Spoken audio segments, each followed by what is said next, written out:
Bonjour, cher Isabelle.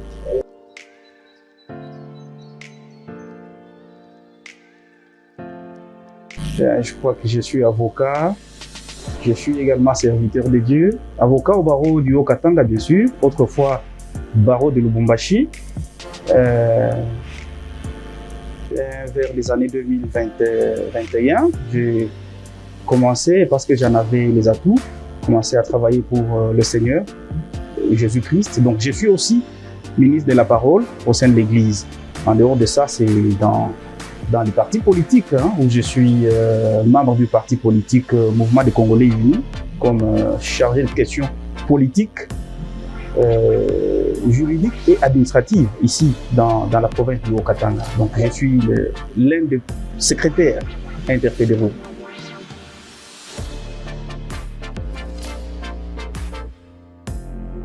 Merci, monsieur le journaliste, pour cette question. D'emblée, je vous remercie parce que vous avez accepté de nous accorder l'opportunité de passer en direct. Merci également à ceux qui vont nous suivre, ceux qui nous suivent déjà maintenant, ou même ceux qui vont nous suivre dans les heures, dans les jours qui vont venir, et qui sont branchés sur vos antennes, qui auront de l'éclaircissement sur certaines questions qui posent problème dans la vie sociale des Congolais. Parce qu'il n'y en a pas qu'ici à Lubumbashi, mais aussi la République démocratique du Congo, elle est en proie à toutes les malversations de ceux qui, au sein des différentes familles, sont en train de s'évertuer en spoliateurs, des parcelles, en train de vendre des biens d'autrui, prétendant qu'ils en étaient propriétaires, seulement parce que les propriétaires venaient de partir. Et si vous posez la question de savoir ce que c'est que la succession, bon, la succession, juridiquement, c'est pratiquement une institution de fait. Une institution de fait, mais c'est l'ensemble de héritiers qui sont appelés à hériter les biens d'un successible. Le successible, c'est plutôt le défunt. En droit ou en latin, nous l'appelons le decujus. Le decujus, c'est celui-là qui vient de décéder. Et donc, il est décédé, il a laissé les biens. Ceux qui viennent pour le succéder, cet ensemble de fils, épouses ou époux qui est resté, frères et sœurs, parents et les autres membres de la famille, ça constitue ce qu'on appelle la succession. Voilà un peu, si je peux, en des termes les plus simples.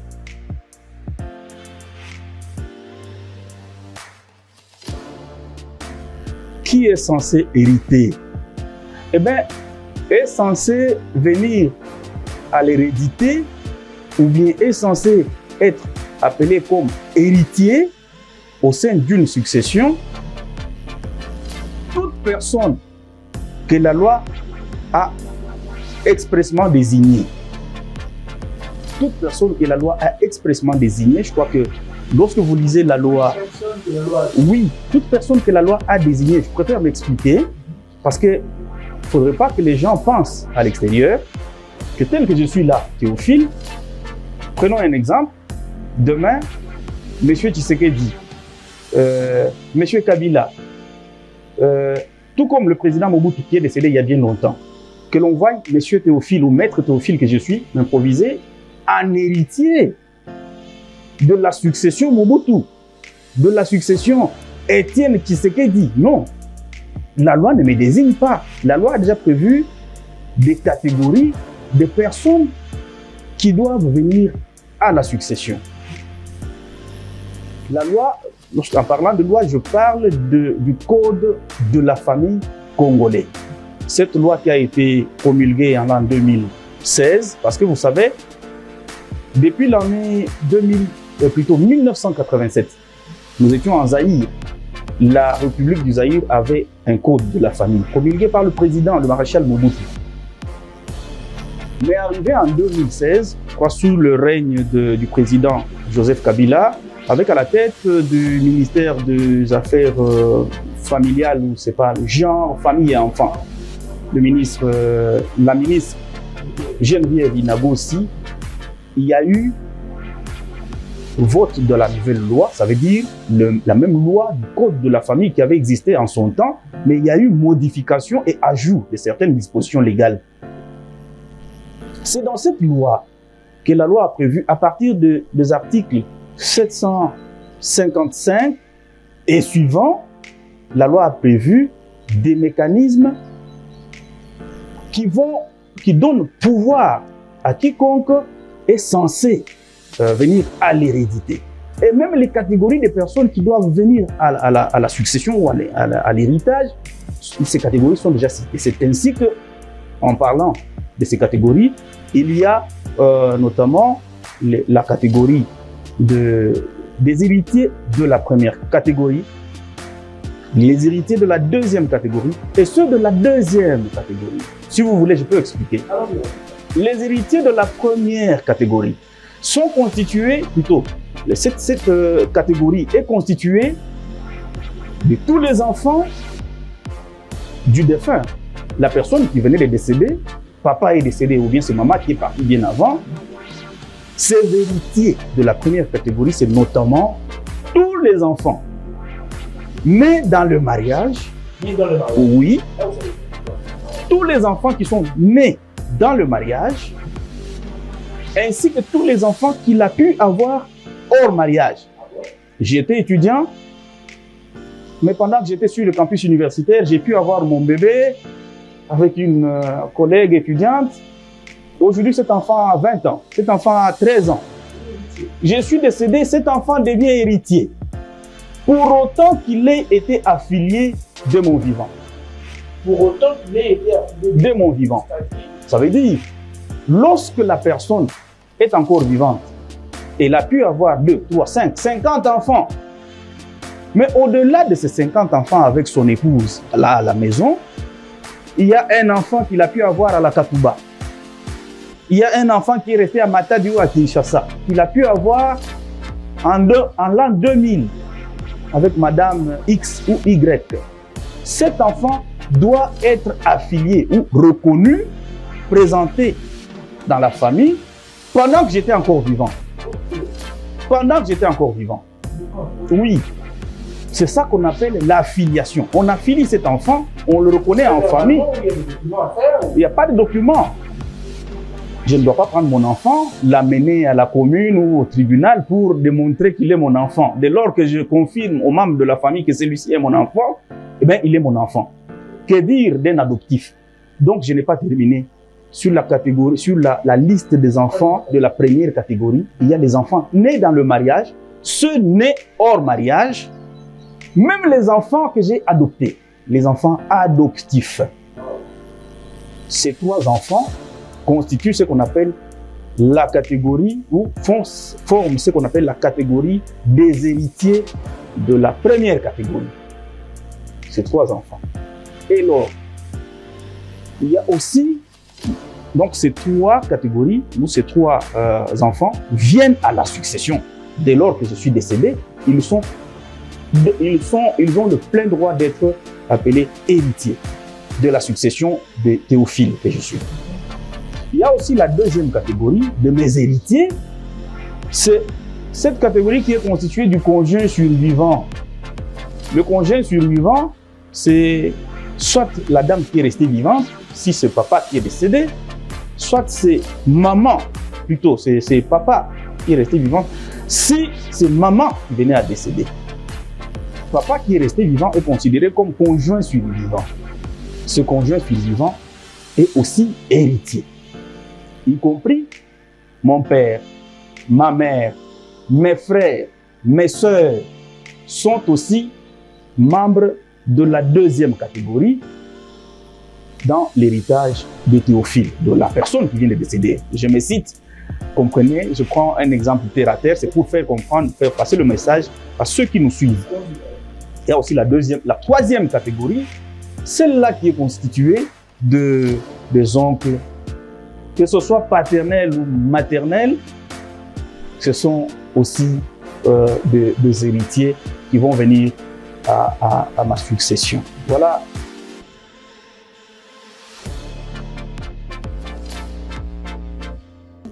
je crois que l'article dans la même loi que j'ai cité, le Code de la famille, les articles 758, 759, 760 prévoient déjà les droits de chaque catégorie des héritiers. Et lorsque papa est décédé ou c'est maman qui est décédée, les héritiers de la première catégorie ont droit à hériter du 3/4, le 3/4 de l'héritage laissé par le papa ou la maman qui est décédée. Ça veut dire le dépouillement. Même les comptes en banque, c'est de la richesse, c'est l'héritage. En fait, l'héritage, parce que à l'entame, vous avez posé la question, c'est que l'héritage. L'héritage est constitué du passif ainsi que de l'actif qui a appartenu au dépouillant. Je vais expliquer un peu, parce que la plupart du temps, et c'est ce que nous voyons dans la société, lorsque quelqu'un est décédé, il y a beaucoup de gens qui viennent, qui pensent devenir propriétaires du véhicule, propriétaires de la parcelle. Mais attention, c'est une institution qui risque de vous amener dans le gouffre. Vous n'héritez pas seulement que des véhicules, des parcelles et des comptes en banque. Lorsque quelqu'un est décédé, vous héritez même le passif. Les héritiers, c'est ce qu'ils oublient souvent, sont appelés à hériter même le passif. Le passif, c'est quoi? Papa est décédé, il a laissé une dette. De son vivant, il avait une dette qu'il a contractée auprès de la Robank, il a contracté auprès de TMB, il a contracté une dette d'1 milliard ou 1 million ou de 10 000 $ auprès d'un individu X. Mais quand papa est décédé, non seulement il a laissé véhicules, immeubles et autres choses que vous devez hériter, même les dettes, ça constitue le patrimoine que vous devez hériter. Et pour la plupart des cas, les gens fouillent cet aspect et pourtant, c'est ce qui est nécessaire. Si vous voulez vous partager l'héritage, laissez pas le dépouillement, vous devez d'abord liquider les dettes que l'autre vient de laisser. Alors, pour revenir à votre question, qu'est-ce que cet héritier qui subit des injustices, cet héritier en termes juridiques, nous disons qui est lésé, un héritier qui a été préjudicié dans ses droits par les membres de la famille, c'est ce que nous voyons souvent quand papa est décédé ou maman est décédée, les membres de sa famille ont tendance à s'approprier du patrimoine laissé par le dépouillant. Je suis votre oncle paternel. Le véhicule ou la Mercedes, laissez-la, amenez-la à la maison. Mais ce n'est pas votre véhicule. Avant de procéder de cette façon-là, on doit d'abord, lorsque le dépouillant est parti, je crois que c'est l'article 755, 756, donc les articles 755, 756, 757 prévoient les modalités selon lesquelles l'héritage doit être, n'est-ce pas, partagé. Avant même de procéder à cela, lorsque quelqu'un est décédé, la succession doit s'ouvrir. La succession s'ouvre, c'est notamment par la désignation d'un liquidateur. Parce qu'il faut savoir que quand quelqu'un décède, il y a deux situations qui se présentent. Soit il a laissé un testament, ça va s'appeler la succession testamentaire, ou qu'il est décédé sans laisser un testament. Ça s'appelle la succession ab intestate. Succession ab intestate, c'est cette succession où le dépouillant est parti sans avoir établi son testament. Le commun des mortels a toujours pensé que lorsqu'on établit un testament, ça veut dire qu'on appelle la mort, on invite la mort. Vous prenez le papier et le stylo pour écrire votre testament avant votre décès, on pense il y a même qui pensent que les esprits des morts vont venir vous chercher pour que vous mouriez avant, comme ça. Ceux qui sont désignés dans le testament vont vite venir pour hériter. Non, mais c'est pas ça. Juridiquement, quand vous établissez votre testament, c'est normal, c'est la loi. C'est un fait normal. Et donc, si vous êtes décédé ou quelqu'un est décédé sans avoir constitué un liquidateur testamentaire ou une personne qui doit administrer et gérer ses biens. Du moment où il ne sera pas vivant, là, on procède à la désignation d'un liquidateur. Donc, vous êtes décédé, vous êtes parti. La famille qui est restée,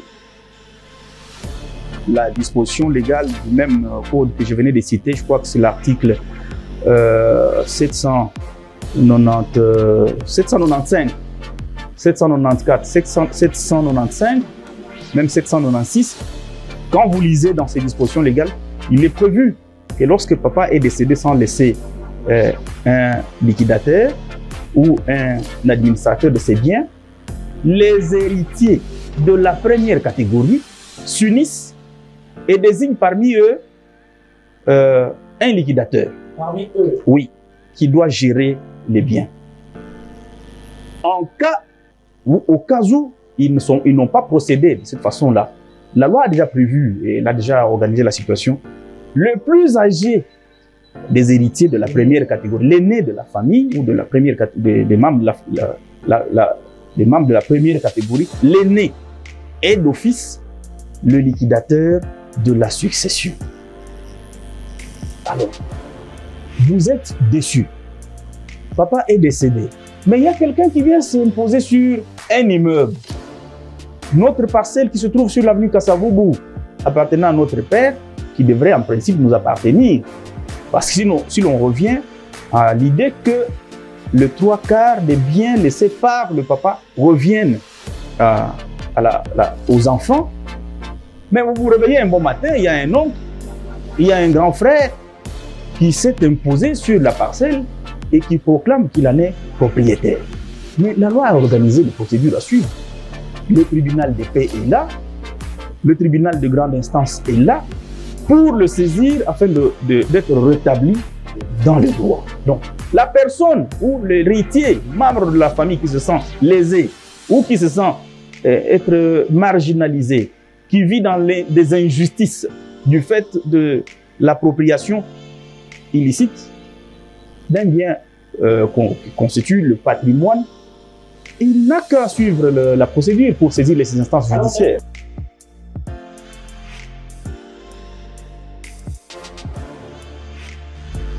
La peine que la loi congolaise a prévue contre ces personnes qui arrachent de force les biens de la succession en matière civile ou dans le droit civil, parce que la matière de la succession relève du civil. En droit civil, le législateur n'a pas prévu de sanctions comme telles. Mais c'est plutôt lorsque vous allez en droit pénal ou en procédure pénale que vous trouvez des dispositions légales qui sanctionnent quiconque aurait vendu. Les termes vulgaires, on parle d'expoliation et tout, mais c'est la vente. Lorsque le dépouillant est parti et qu'il a laissé l'immeuble, vous, en tant que membre de la famille, plutôt que de suivre la procédure prévue par la loi, comme nous venons de l'énumérer ici, notamment la désignation du liquidateur, parce que c'est le liquidateur qui doit gérer les biens de la succession, les administrer. Et si vente il y a, tout doit passer par le liquidateur, qui, lui, à son tour, fera rapport à la succession. Mais si, dans le cas d'ultime probabilité, il s'avère que quelqu'un s'est réveillé un bon matin, il a vendu l'immeuble parce qu'il se croit petit frère, grand frère ou père même du découillus, du défunt. Vous parvenez à chercher des clients, commissionnaires X et Y qui vont vous aider à vendre, mais la loi est claire, vous avez vendu un bien immobilier qui ne vous appartient pas. En cette matière-là, la loi prévoit l'infraction d'estélionnat.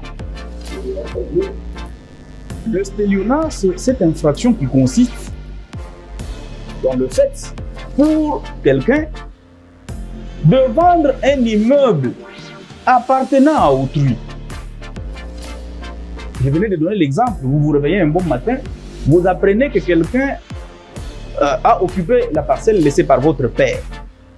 Alors que vous en êtes héritier, il y a un membre de la famille qui, par malice et en coulisses, comme on dit, est allé chercher des preneurs.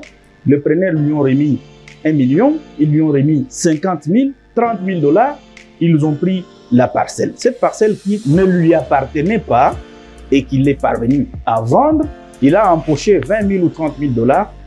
Mais cette parcelle-là, vendue, qui est la propriété privée de la succession, celui qui l'a vendu a commis l'infraction de spoliation. Et la sanction? La sanction, c'est... La loi pénale prévoit déjà des sanctions pour lui, c'est la prison. La condamnation à une peine privative de liberté. Et plus loin, avec cette décision judiciaire au pénal, les héritiers de la première catégorie, ça veut dire les héritiers de la succession, sont en droit de saisir cette fois-là le juge civil par une action en annulation d'une telle vente. Donc une vente faite par quelqu'un qui n'en a pas droit ou qualité, elle est vouée à être annulée. Elle est censée, comme n'existant pas, c'est une vente nulle. Parce que dès lors que vous découvrez que la parcelle qui n'appartenait pas à X, mais X l'a vendue, celui qui a acheté va regretter, il n'aura que ses yeux pour pleurer. Il ira chercher celui à qui il a remis les 30 000, les 20 000 $ pour qu'il lui restitue, même si il sera déjà en prison. Sauf s'il a pris cavale, il a pris fuite, il n'est plus dans le pays, il est parti. Il ira le chercher.